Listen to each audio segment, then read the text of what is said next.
ಮುಂಗಿಪಟ್ಟಣ ಬಿಟ್ಟು 4ನೇ ದಿನ.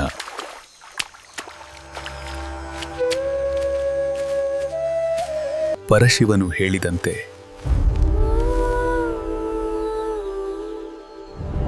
ಮೂರು ದಿಕ್ಕುಗಳು. ಯಪ್ಪ, ಇಲ್ಲಿ ಮಾನವರು ಸುಳಿವಿಲ್ಲ. ಇಂತಲ್ಲಿ ಬಂದವರು ನೀವ್ಯಾರು? ಎಲೆ ನಾಗೇಂದ್ರನೇ, ನಾನು ಬೀರಲಿಂಗೇಶನು. ಶಿವ ಆಜ್ಞೆ ಪ್ರಕಾರ ಕೋನಾಸೂರ ದೈತ್ಯನ ಸಂಹಾರಕ್ಕೆ ಬಂದಿರುವೆ. ಯಪ್ಪ, ನೀವು ಬಂದ ಕಾರ್ಯ ಯಶಸ್ವಿಯಾಗಲಿ, ಜನರ ಸಂಕಟ ದೂರವಾಗಲಿ. ಆದ್ರೆ ಯಪ್ಪ, ನೀವು ನನಗ ಇಲ್ಲಿ ಬಂದಿರುವ ಕೂರುವು ಉಳಿಯಲು ಒಂದು ವರ ನೀಡಿ. ನಾಗೇಂದ್ರನೇ, ನಾನಿಲ್ಲಿ ಬಂದಾಗ ನಾಗರ ಮರ ಏರಿ ನಾಡು ನೋಡಿದ್ದು ಖರೆ. 4ನೇ ದಿನ ಇಲ್ಲಿ ಮುಕ್ಕಾಮ ಮಾಡಿದ ಕುರುಹಾಗಿ ಈ ಕೆರೆ ಹೆಸರು ಬದಲಿ ನಾಗಠಾಣ ಎಂದು ಕರೆಯಲ್ಪಡುತ್ತದೆ. ಈ ಗ್ರಾಮದಲ್ಲಿ ನಾನು ಸೈನೇಜ್ಯೋತಿ ಎಂಬ ನಾಮದಿಂದ ನೆಲೆಸುತ್ತೇನೆ. ಭಕ್ತಿಯಿಂದ ಬರುವವರಿಗೆ ಬೇಡಿದನ್ನು ಕೊಡುತ್ತೇನೆ. ಇನ್ನೊಂದು ವರ. ಕೆಲವು ದಿನಗಳ ನಂತರ ನೀನು ಭೀಮಾ ನದಿಯ ಕಡೆ ಹೋಗು. ಉಪಾಧ್ಯಾಯರ ಹಟ್ಟಿ ಹತ್ತಿರ ಮಡುವಿನಲ್ಲಿ ವಾಸ ಮಾಡು. ಇಂದಿನಿಂದ 37 ವರ್ಷಗಳ ನಂತರ ನನ್ನ ಶಿಷ್ಯ ಮಾಳಿಂಗರಾಯ ನಿನ್ನ ಬಳಿಗೆ ಬರುತ್ತಾನೆ. ಆಗ ನಿನಗೆ ಶಶಿ ಸೂರ್ಯ ಇರುವವರೆಗೂ ಹೆಸರು ಉಳಿಯುವಂತೆ ವರ ನೀಡುತ್ತೇನೆ. ನಾಗಠಾಣ ಪಾಪವು ಭಕ್ತಿ ಮತ್ತು ವರಗಳ ನೆಲ. ಬೀರ್ ಸಿದ್ಧನ ಠಾಣ. ಕೋಣಾಸೂರನ್ ಸಂಹಾರ ಮುಂದುವರಿಯುತ್ತದೆ. ಪರಶಿವನು ಹೇಳಿದಂತೆ ನಾಗಠಾಣದಿಂದ ಬೀರೇಶ್ವರರು ಅಕ್ಕಮ್ಮ ಮಾಯಮ್ಮರನ್ನು ಕರೆದುಕೊಂಡು ಕೋನಾಸೂರನ ಸಂಹಾರಕ್ಕೆ ಹೊರಟರು.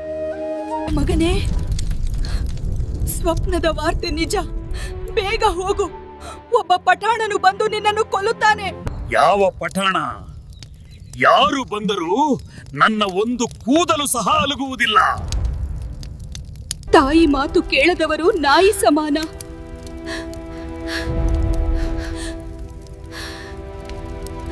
ಭೂಮಿಯೇ ಅವನಿಗೆ ಹಾಸಿಗೆ. ಮಲಗುವನು.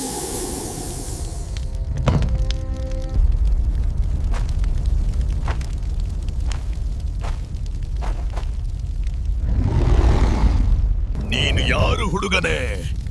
ನನ್ನ ತುತ್ತಾಗಬೇಕೆಂದು ಬಂದಿದ್ದೀಯಾ?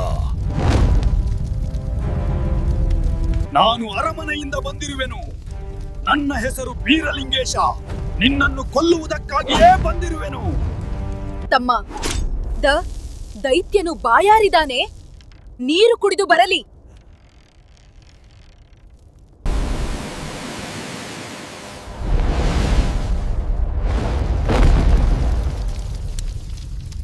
ಇಂದು ನಿನ್ನ ಆಯುಷ್ಯದ ಕೊನೆಯ ದಿನ. ನಿನ್ನಿಂದ ನನಗೆ ಏನು ಮಾಡಲು ಆಗುತ್ತದೆ?